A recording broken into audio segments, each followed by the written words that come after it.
Welcome in. This is your odds checker prop betting preview for the Ryder Cup. I'm Rick Gehman. That right there, Geoff Fienberg. Geoff, we did our full-on Ryder Cup preview with Tom Jacobs earlier in the week. That's available. This right here, this is the really fun one. This is our opportunity to go through some of these props because the Ryder Cup is basically our Super Bowl, right? I mean, in terms of betting options, there's just a million different things that you can lay wagers on. I'm stoked about it.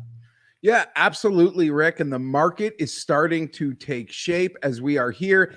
Even, we mentioned I am all in sort of on USA this week. When we did that video last week, they were like minus 200, minus 225 in some places. People are starting to look past the rosters and remember how this thing plays out. And as we all kind of expected, that line is dropping. The prop market is taking shape. I do believe there's opportunity to be had in the prop market, Rick. This is an event. It's once every 2 years. In America, it's NFL season. The books don't really know what to do with a lot of these props. I mean that. And I think there are opportunities to be had.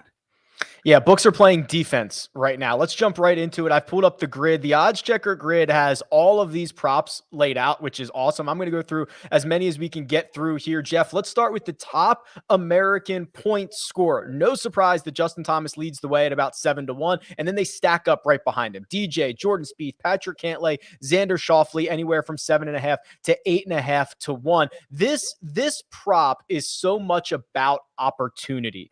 Who is going to play 5 sessions? Who's going to play 4 sessions? Who has a really great, solid partnership? That's what this bet to me really starts out as. Yes, absolutely. And looking at the past American winners, Rick, every time America's won, it's been about 3.5 points. Their last 3 victories, their leading point getter, I looked back, it was 3.5 points that did it for them. Patrick Reed, Hunter Mahan, Hal Sutton, sometimes not necessarily the superstar of the team. But as we sit here so early in the week, we can only go on what we assume. And USA, everyone assumes Jordan and Justin will get to do their thing, and Patrick and Xander will get to do their thing. So based on them having the opportunities we're most confident in, they set the market at this moment. Like I mentioned, when we've already released that video with Tom Jacobs, a full in-depth breakdown. I did more of my amateur psychology. You want that? Go watch that video. We had a lot of fun with Tom. He was great, but I'll stick to it. Xander Schauffele, I believe, coming in, plus 850 on the odds checker grid at the moment. Olympic gold medalist. I believe he's one of the leaders of this team, and he'll get a chance to do it with all those sessions. Yeah, Patrick Cantlay, Xander Schauffele is probably the part of the board I'm most excited about. Now, if you go a little bit further, and this is really important about the timing. We are recording this early in the week. As we get closer to actually finding out what those Friday morning groups or pairings are, that is going to definitely change the way we approach any of these bets, isn't it? Absolutely. I mentioned to you off air, had a fun discussion with Pat Mayo already about it, Rick. Once we see on Thursday evening, I mean, maybe things will come out early in the week, but if you see a player that is out there on Friday morning, alt shot, we get those pairings on Thursday night, that allows for the table to be set for that player to have a maximum run. Just as an example, I know some people have a hard time believing it, but if Bryson DeChambeau gets thrown out there on Friday morning, an alternate shot, I say we run to our computers. The books won't react quick enough. They'll be worried about a football game or something, Rick. We run to bet Bryson top USA score, top overall score. That shows us that Stricker believes like he is being set up to give it the full go. Even a guy like Tony Finau, I see at plus 25 to 1 to be top overall point scorer. If he is getting out there on Friday morning, that allows for that. Steve Stricker spent probably 2 full years imagining Finau on his team and planning for it. And then there was about a 6-week window where that got into question. And I think now once Stricker was able to, in relief, relieved to put Finau, staple him on the team. He got to go back to how he planned this thing over the last 2 years, in my opinion, Rick. And Finau could be a big part of it, but he's got to get out Friday morning.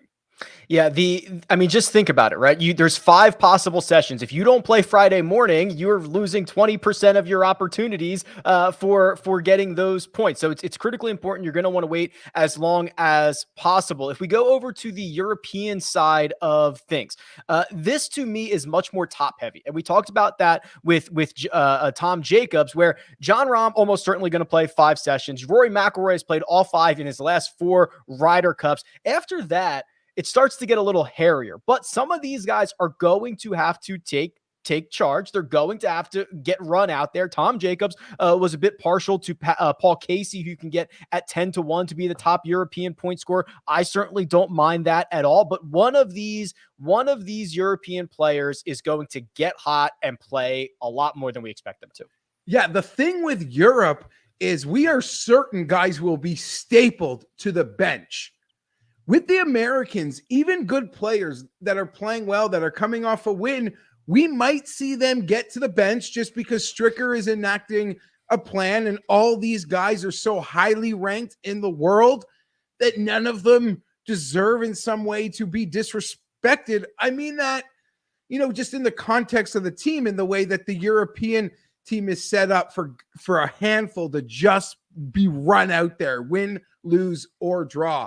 For me, I would try to ride Viktor Hovland. Either they'll make their own pairing magic with him, or as we discussed with Tom, maybe they power pair him with Jon Rahm and try to secure a point, know that there's 3 other matches in the session to find another point.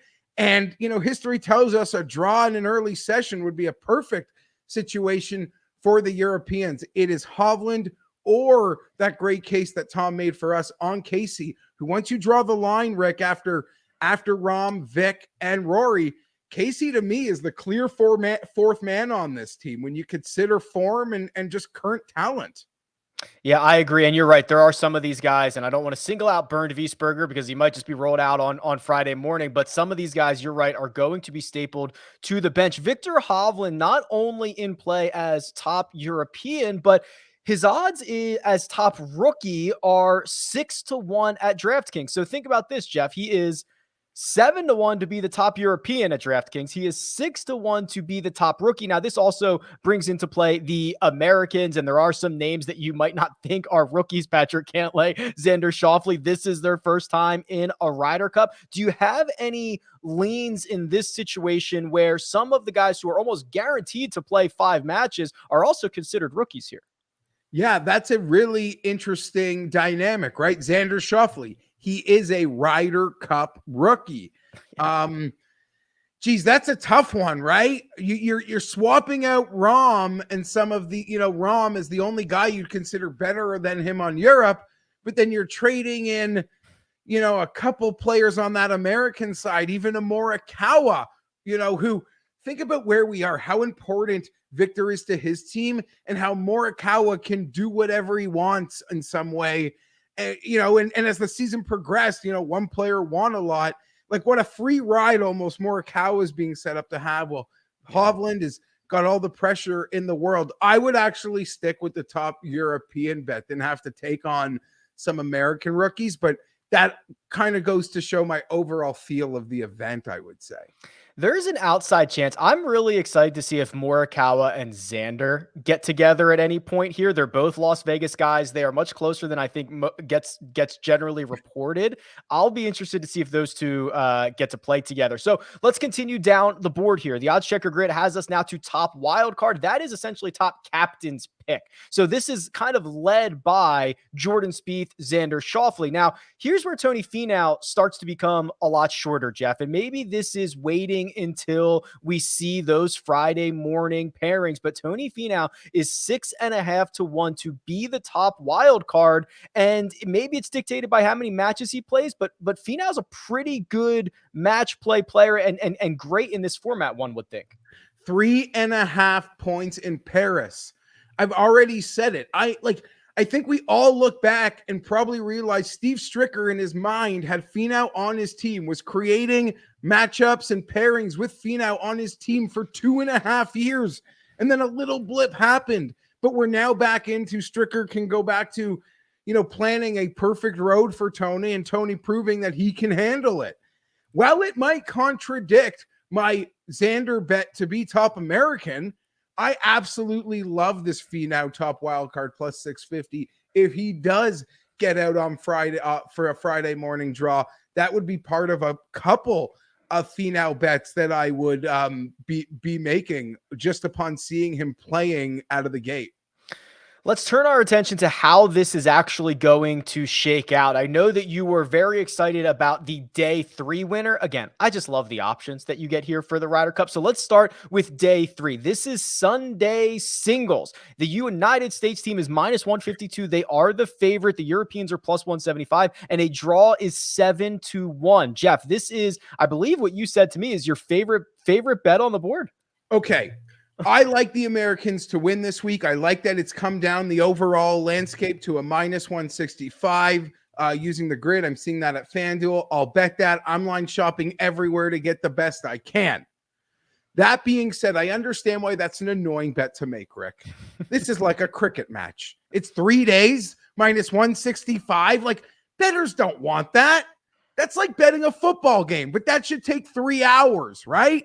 Not 3 days. Well, I'll give you your football bet, friends, and it comes in the form of day 3 winner. That odds checker grid's going to keep updating through the week. I'm seeing better numbers at some of the participating sites on this grid, okay? Even a minus 138. After John Rahm, I have what? The next 10, 11 ranked players in the world. Permutation this any way you want. How the single matches could line up. I don't care. I've run them through my head. I don't know what the matches would be, but hypothetical lines. I'll be a favorite in so many of them. Some of them probably a really big favorite. This, add it to your NFL Sunday card, friends. The Americans to win day 3 singles. We love how Europe goes about this. They have such a knack for team golf. They do. That is undeniable. Even though I'm stepping in front of it this year. But even you Europe backers can't deny singles versus the U.S. These 12 men, 24 men head to head on that golf course. This is friendly. The Americans are probably favored in 9 or 10 of the matches, no matter what, right? Something like that. Exactly. And let's say you get lucky where Rahm gets where Stricker finds, I don't want Stricker to overthink where Rahm is going to be lined up in any session because he should have, Mayo talked me down on he should just roster his own team, not worry about what they're doing at all. But if they can somehow keep that dragon at bay, everything's happening, Rick.